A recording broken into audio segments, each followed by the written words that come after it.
Au Sénégal, un médecin tue tous ses enfants et se suicide pour une raison incroyable. Accusant son ex-compagne de trahison, un médecin sénégalais du nom de Dr Falapey s'est suicidé en tuant tous ses enfants pour punir son ex-femme qu'il aurait exploitée avant de le quitter.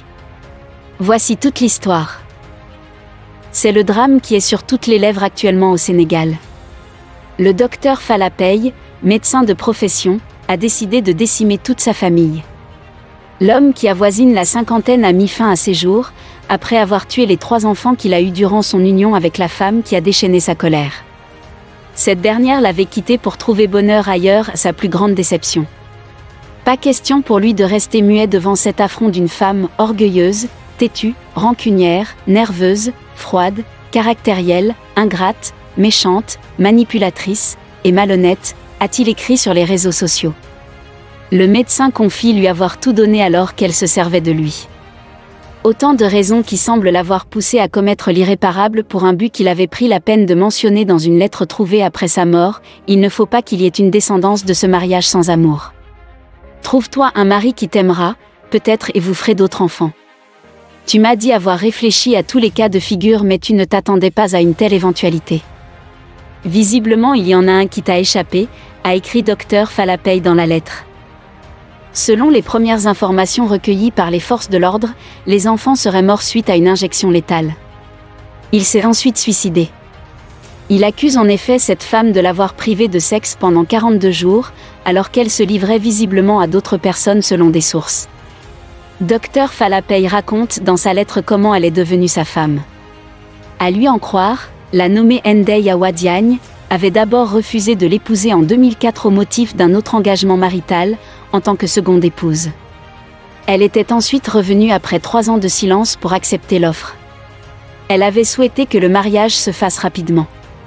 S'il indique lui avoir permis d'obtenir son diplôme de gynécologue, cela n'aurait rien changé à son orgueil et à sa mauvaise foi, elle qui l'a quitté sans crier gare. Il voulait visiblement par ce quadruple meurtre tirer d'un trait ensanglanté sur cette histoire et ses fruits. Souviens-toi que quand je t'ai connu en 2004, tu avais repoussé ma demande en mariage dans un premier temps. Souviens-toi qu'après avoir insisté pendant environ 1 mois, tu m'avais dit « Je ne peux pas car j'ai déjà donné ma parole à quelqu'un d'autre ». Souviens-toi que depuis ce jour, j'avais arrêté d'insister et j'avais aimé me couper tout contact avec toi. Souviens-toi que c'était toi qui m'avais rappelé 3 mois plus tard pour me demander si ma demande en mariage tenait toujours. Souviens-toi que quand j'étais passé te revoir, c'était toi qui n'avais pas voulu attendre un peu le temps de mieux se connaître. Souviens-toi que le lendemain, c'était toi qui en avais déjà parlé à ta mère et que ton père avait demandé à me voir. Souviens-toi que je t'avais encore demandé d'attendre que je puisse rassembler la dot et que c'était encore toi qui m'avais dit que ça peut venir après, car celle de Ramatoulaye avait été donnée au bout de quelques années après son mariage avec Béquet. Souviens-toi que le surlendemain, c'était toi qui m'avais rappelé pour me demander de passer voir ton père car ta mère en avait déjà discuté avec lui. Souviens-toi que tout avait été conclu en 1 semaine, car tu n'avais pas voulu attendre sous prétexte que plusieurs fois tu avais attendu et qu'en général cela ne te réussissait pas. Souviens-toi qu'à la veille de notre mariage, je t'avais demandé si tu m'aimais et que tu m'avais répondu « Jigen Dunop, Dafemine ». Souviens-toi que le jour de notre mariage, un lundi férié et lendemain de Korité, nous avions décidé de passer ensemble 1 semaine pour notre lune de miel. Souviens-toi que le lendemain de notre mariage, ton téléphone avait sonné à 7 heures, et que c'était le cabinet du docteur Khan qui t'appelait pour un remplacement de 15 jours. Souviens-toi de ma réponse quand tu m'avais demandé si tu pouvais y aller, c'est à toi de voir. Souviens-toi que tu avais décidé quand même d'y aller pour 15 jours, de 8h à 18h et que c'était moi qui te déposais tous les matins et qui passais te prendre tous les soirs. En fait, je voulais juste éviter qu'on me reproche plus tard d'être un frein à ta carrière professionnelle et pourtant tu me le reproches aujourd'hui. Souviens-toi que le samedi suivant, 5 jours après notre mariage, ton téléphone avait sonné à 17h environ, en plein rapport sexuel et que c'était ta sœur Ramatoulaye Diagne, ménagère, mariée de surcroît à un émigré qui t'appelait pour que tu passes la prendre à la maison familiale pour l'emmener au marché des HLM. Souviens-toi de ma réponse quand tu m'avais demandé si tu pouvais y aller, c'est à toi de voir. Souviens-toi que tu avais décidé quand même d'y aller pour me laisser tout seul sur le lit conjugal sans rien dire. En fait, je voulais juste éviter qu'on me reproche plus tard de vouloir te séparer de ta famille et pourtant tu me le reproches aujourd'hui. Souviens-toi qu'après notre mariage, tu m'avais révélé que celui à qui tu avais donné ta parole était marié, mais que tu étais prête pour être deuxième femme car tu avais 33 ans. Souviens-toi aussi qu'il t'avait appelé 2 semaines après notre mariage, d'après tes dires, pour te demander de passer visiter un appartement avec lui, car il était prêt à te prendre comme deuxième épouse. Souviens-toi aussi que c'était à ce moment, d'après tes dires, que tu lui avais appris que tu t'étais déjà marié. Souviens-toi aussi m'avoir dit qu'il t'avait donné sa contribution pour ta première voiture. Si cela n'est pas une trahison, dis-moi ce que c'est. Souviens-toi que depuis le début du mariage, tu m'avais demandé de te soutenir pour ce qui concerne ta famille, Fala, je suis plus ou moins soutien de famille. Souviens-toi que tu m'avais rejoint dans une maison fonctionnelle et que c'était moi qui m'occupais de tout y compris de la bonne. Souviens-toi que c'était toi qui avais voulu prendre en charge la bonne sous prétexte qu'elle travaillait pour toi et que c'était ton boulot qui ne te permettait pas de faire ce travail. Souviens-toi que j'avais refusé et que tu étais allé jusqu'à en parler à ma défunte mère. Souviens-toi que ton raisonnement n'était plus valable au moment de prendre une deuxième bonne, après la naissance de notre fils aîné. Souviens-toi de l'époque où tu disais partout que Fala ne veut pas que je participe aux différentes dépenses de la maison. Souviens-toi que tu es rentré dans ma vie en quittant ta misère pour venir vivre avec moi comme des pachas. Fala, on ne peut pas être là et vivre comme des pachas pour laisser ma famille dans la misère. Souviens-toi de tes complexes quand tu disais toi-même être venu en véritable Valakana avec tes slips déchirés, tes tailles basses en wax, un pot de mixa. Un fond de parfum, tu ressemblais vraiment à ma bonne. Je t'ai fabriqué de toutes pièces et je t'ai tout appris. Tu es vraiment l'erreur de ma vie, épouser la fille d'une workette a été ma plus grave bêtise et je savais dès le début que ça finirait ainsi, voilà pourquoi je ne t'ai jamais donné ta dot que tu ne méritais pas du tout. Par contre j'étais bien obligée de m'occuper de ta garde-robe, de tes linges de corps, de tes effets de toilette, de tes laits de corps et de tes parfums pour que tu me ressembles et ne pas passer pour ma bonne et tu l'avais bien compris d'ailleurs, vu la misère dans laquelle tu avais grandi, j'avais compris très tôt que tu avais une revanche sur la société et c'est ce qui expliquait tous tes complexes. Ton père vendeur de poulet et ta maman vendeuse au marché. Ce que je n'ai pas compris par contre c'est que tu veuilles prendre une revanche sur moi qui ne t'ai rien fait au contraire. Souviens-toi de l'époque où tu me disais « Fala, j'apprends vite et je vais bientôt me mettre à ton niveau ». Souviens-toi du jour où tu pleurais dans la cour après 2 semaines de mariage « Fala, je sais que je n'arriverai jamais à te satisfaire car je sais que je ne suis pas une femme sexy ». Souviens-toi du jour où tu me parlais des 2 personnes que tu aimais le plus au monde, ta maman et ta sœur Ramatoulaye. Souviens-toi du jour où ta maman avait besoin d'un dentiste, tu m'avais appelé depuis mon centre pour me crier dessus alors que je venais juste d'être au courant comme si je t'avais refusé ce service.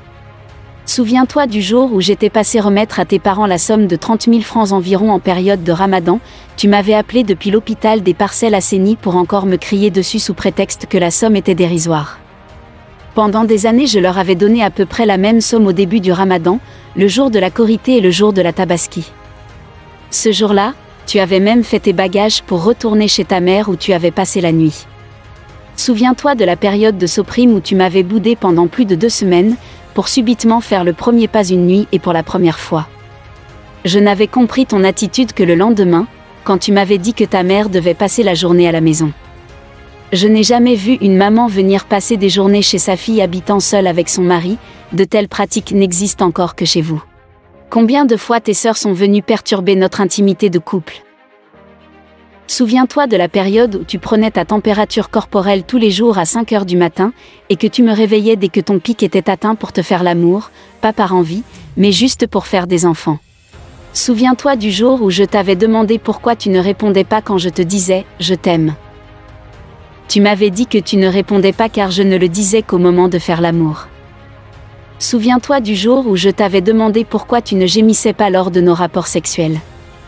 Tu m'avais répondu que c'était ta nature, orgueilleuse, froide et caractérielle. Souviens-toi aussi du jour où tu m'avais crié dessus quand ta grande sœur Ramatoulaye Diagne avait voulu acquérir un terrain à usage d'habitation. Souviens-toi aussi du jour où tu m'avais crié dessus à la levée du corps de ton père pour me demander si j'avais salué ta sœur Ramatoulaye Diagne alors que je venais juste de discuter avec cette dernière pour lui remonter le moral. Souviens-toi du jour du baptême de Mohamed Pey, tu avais dans un premier temps décidé bouder la cérémonie, croyant que je ne t'avais pas confectionné des habits pour ensuite faire ta volte-face spectaculaire, dès que tu avais su que je m'étais déjà occupé de tout. Souviens-toi du jour où je t'avais demandé de rentrer avant la prière de Timmy lors de tes visites chez tes parents, Fala, je ne suis pas une femme soumise. Souviens-toi du jour où j'avais ouvert par mégarde ton enveloppe de relevé de compte épargne qui était adressée à ma boîte postale, je t'avais pourtant dit que ce n'était pas fait exprès mais tu ne m'avais pas cru car tu étais retourné à la banque pour changer l'adresse de livraison. Souviens-toi du jour où t'avais arrêté de payer la pharmacie à Soprime suite à mon affectation, tu m'avais dit « Souma Gisul Luma Kamdelu Sama Kuryaye ». J'aurais dû te libérer depuis ce jour. Souviens-toi du samedi où t'avais voulu prendre ta Renault 19 et que tu avais refusé sous prétexte que tu devais sortir. Je n'étais finalement pas allé au cabinet et tu étais venu toi-même me présenter des excuses en fin de matinée car tu n'étais allé nulle part. Je n'ai jamais compris ta méchanceté à mon égard. Tu avais fait pire à Sacré-Cœur avec la fiesta que je voulais juste prendre une fois par mois pour aller en ville entre 8 et 9 heures, alors que tu étais à Gaspard Camara, tu peux la prendre quand tu veux à condition de me donner le prix de mon taxi. Souviens-toi du jour du baptême de Ndé Fatou, tu m'avais dit le soir que la seule fausse note de la journée était que tu m'avais trouvé un peu froid avec ton grand frère Lay, avait d'autres préoccupations avec tous les invités qui ne pouvaient pas situer la maison vu qu'on venait de déménager. La véritable fausse note de la journée, c'était plutôt le fait que personne de chez vous n'avait pensé me remercier pour le nom que j'avais donné à votre maman, espèce de badoulot que vous êtes. Je regrette vraiment d'avoir choisi une épouse dans cette famille d'escrocs, de badoulots et de diams. Je me suis bien occupée de Mohamed Pey, de son habillement, de ses jovets, de son préscolaire, de sa scolarité au collège Sacre-Cœur jusqu'à nos jours. Je me suis bien occupée de Tiali Pey, de son habillement, de ses jouets, de son préscolaire, de sa scolarité au collège Sacré-Cœur jusqu'à nos jours. Je me suis bien occupée de Fatou Pey, de son habillement, de son préscolaire, de sa scolarité au collège Sacré-Cœur jusqu'à nos jours. Je me suis toujours occupée de la logistique concernant les enfants. Souviens-toi que tu m'avais une fois privé de rapports sexuels pendant 42 jours, tout simplement parce que je n'avais pas pu consulter ta cousine Sophilo, qui avait débarqué à la maison à l'improviste pour t'appeler depuis ton hôpital et te demander de la mettre en rapport avec une des domestiques qui devait l'accompagner jusqu'à mon cabinet. Souviens-toi du jour où j'étais tombée malade à Sacré-Cœur, sous prétexte que nous étions en froid, tu étais restée froide à mon égard, il m'avait fallu appeler Mémé Ndiaye pour venir me prendre au cabinet et me déposer à la maison, ensuite Jean-Louis qui s'apprêtait à embarquer à l'aéroport et finalement Tuni Pey qui avait rappliqué aussitôt. Souviens-toi des traces de pieds dans ma voiture qui étaient celles de Tuni Pey, et non mais tu n'y as jamais cru. Tu avais Tuni Pey n'était pas au courant de mon mariage avec. Voulu croire ce qui t'arrangeait mais moi je ne t'ai jamais menti. Souviens-toi de la nuit où tu m'avais dit à Sacré-Cœur que je devais te rembourser tous les mois où tu avais payé le ravitaillement. Je m'étais réveillée le lendemain pour relever ton numéro de compte à partir de ton chéquier posé sur la coiffeuse et c'était juste pour te faire un éventuel virement pour aller à la Mecque, histoire de te rembourser sous une autre forme. Souviens-toi du jour où tu m'avais dit à Sacré-Cœur que tu prenais des habits de rechange en allant chez ta mère, histoire d'aller passer la nuit dans une auberge, que visiblement tu avais déjà identifié au préalable, au cas où la porte serait fermée à ton retour. Je crois que c'était plus facile de rentrer un peu plus tôt mais ton orgueil ne pouvait pas et tu étais plus à l'aise dans la défiance. Souviens-toi du jour du Gamou 2018 où j'étais partie à Tivaouane, il avait fallu que je t'appelle vers 22h pour que tu me dises que tu étais partie dîner chez ta mère avec les enfants. Pas un appel ou même un message pour me prévenir. J'avais rien dit, car j'avais compris que tu étais dans la défiance et la provocation. Souviens-toi du jour où j'avais fermé par mégarde la serrure du bas à Liberté 6. Je t'avais pourtant dit au téléphone que je rebroussais chemin, mais malgré cela tu avais déjà appelé un menuisier pour défoncer la porte. Je n'avais rien dit car j'avais compris que tu étais dans la provocation, et c'était toi-même qui avais fait venir un menuisier pour changer la serrure. Souviens-toi du jour où tu étais passé au cabinet et que je t'avais montré toutes les dépenses mensuelles du cabinet, tu n'avais pas trouvé autre chose que de me parler des recettes éventuelles. Je crois que c'était plutôt toi qui lorgnais de mon côté. Souviens-toi quand tu m'avais demandé de prendre en charge la scolarité de Ndé Fatou et que j'avais refusé, et malgré cela tu as continué à croire que je lorgnais ton argent. Souviens-toi du jour où tu m'avais dit, Fala, comment peux-tu comprendre faire l'amour plus de 3 fois par semaine pour une femme médecin? Souviens-toi des 8 fois où on avait fait l'amour en un week-end, et sur ta demande à l'époque où tu avais une coépouse. Tu m'avais prouvé que tu étais capable de bien le faire si tu le voulais. Souviens-toi que tu avais couché avec moi sans interruption pendant 2 mois à l'époque où je devais financer ta indécréta, à hauteur de 50%. Espèce d'opportuniste, de matérialiste, et tu m'avais prouvé que tu savais bien le faire pour une femme médecin. Tu comprends maintenant pourquoi j'avais reculé, espèce d'idiote, ce n'était pas pour connaître ton pouvoir d'achat comme tu l'avais pensé. Souviens-toi de ton davala après m'avoir boudé pendant 2 semaines. Tu m'avais prouvé encore une fois que tu étais capable de faire l'amour à ton mari comme il se doit si tu voulais quelque chose. Rien que pour voyager tu m'avais fait l'amour sans interruption pendant 1 semaine. Fala, je sais que si je pars, en Tunisie, tu vas me le faire payer, mais sache que si je ne pars pas il y aura des sanctions de ma part. Tu comprends maintenant pourquoi j'avais refusé, espèce d'idiote. J'espère pour toi que cette nuit tu avais assenti quelque chose. Tu étais vraiment tombé trop bas cette nuit. Souviens-toi du samedi après-midi où on regardait avec les enfants le film à l'homme au masque de fer, Ramatoulaye Diagne, Eumeu Diagne et sa femme étaient venus perturber notre quiétude familiale à l'improviste. Ce week-end, tu m'avais privé de rapports sexuels sous prétexte que ce salaud m'avait dit 4 fois qu'il partait et que je n'avais pas répondu. Souviens-toi des 3 fois où tu couchais avec moi en croisant les bras. Souviens-toi de la fois où tu couchais avec moi en écoutant de la musique. C'est ce que votre maman vous a appris, rien d'étonnant que P.A. Diagne, Bekeba et moi-même ayons eu la même envie de trouver une deuxième épouse. Souviens-toi du jour de l'enterrement de ma tante Ndé Diagne, tu m'avais dit avoir omis de donner ton diacal, espèce de menteuse. C'était fait exprès et ça explique pourquoi ni ta maman, ni tes sœurs ne m'avaient appelé comme elles l'avaient fait lors du décès de Diop le maire. Souviens-toi du jour où tu insultais les enfants, Dame Saga Senendei. Je n'ai jamais eu de problème d'argent avec toi et j'avais toujours voulu faire tout ce que j'avais à faire dans la limite de mes moyens. Comme je te l'avais dit une fois, si une seule fois depuis notre mariage je t'ai demandé de prendre en charge quoi que ce soit parce que je ne le pouvais pas, dis-le-moi. Je t'ai choisi comme épouse, je t'ai aimé de tout mon cœur malgré tous tes défauts, j'ai fondé une famille avec toi, on a construit beaucoup de choses ensemble et je t'ai épaulé jusqu'à ce que tu sois où tu es maintenant. Depuis ton contrat à la clinique du Cap, tu avais commencé à vouloir me montrer ton autonomie financière et ton indépendance allant jusqu'à vouloir refuser que je continue à te confectionner tes habits de Korité et Tabaski. Souviens-toi que tout avait commencé le jour de la Korité 2018 où tu devais porter ta robe palmant rouge, en prenant ton bain le soir, tu avais fait exprès de laisser ta robe brodée étalée sur le lit, histoire de me montrer que tu avais déjà confectionné toi-même ta tenue. Et vu que je n'en avais pas parlé, tu avais attendu notre retour pour me la montrer. Pour la Tabaski 2018, tu avais essayé de me rembourser ta tenue en basin blanc en voulant m'acheter un mouton et j'avais refusé cela. Pour la Korité 2019, tu avais voulu payer les basins pour toute la famille et je t'avais laissé faire. Pour la Tabaski 2019, tu avais refusé d'aller chez Ousseynou pour reprendre tes mesures. L'année suivante à la Korité 2020, tu avais payé ta tenue toi-même. Depuis que tu avais estimé avoir de quoi vivre et de quoi faire vivre tes enfants, tu t'étais braqué en faisant de ton mari un rival. Tu l'avais dit toi-même, pour les enfants, j'ai de quoi m'en occuper, il me faut une 4x4 pour prendre de la hauteur comme tout le monde, Fala, tu gagnes plus que moi. En fait, pendant longtemps, j'avais pensé que tu avais changé, mais finalement j'avais découvert que c'était ton véritable visage qui était apparu. La fois où j'avais remis à toutes mes sœurs un coupon de basin, tu avais voulu me montrer que toi aussi tu pouvais faire la même chose en allant acheter des tenues pour tes sœurs. Je n'ai jamais compris pourquoi tu avais voulu faire de moi ton rival.